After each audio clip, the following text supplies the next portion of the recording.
Welcome to Luca and Miguel. Enjoy the video. You're ready to begin. Install the updated Translator app and grant microphone, camera, and storage permissions so features work. Once done, download offline language packs for the languages you'll use. Offline packs save data and keep translation fast. Make sure to select your primary and secondary languages and pick voice preferences now, because these choices determine pronunciation and conversational flow. Finally, enable preferred input modes, voice, text, and camera, so you can switch seamlessly during. You'll move into action by opening live conversation mode and initiating a session. Choose split screen if two people speak different languages, or tap the mic to capture one speaker.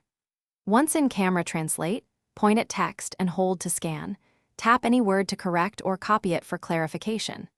Adjust speech speed and voice gender to match the situation, because slower speech improves comprehension and formal settings need clearer enunciation. Make sure to switch input modes quickly when the context changes. To complete the session, save transcripts and export audio or text so you can reference the exchange later. This helps when details matter. Once saved, review your history and add recurring phrases to the phrasebook so future translations are faster and more accurate. If translations look wrong, try rescanning the source, toggling between neural and standard engines, or updating offline packs.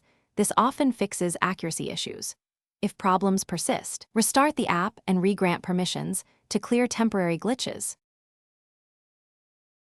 Thanks for watching and please subscribe. It's the best investment you'll ever make.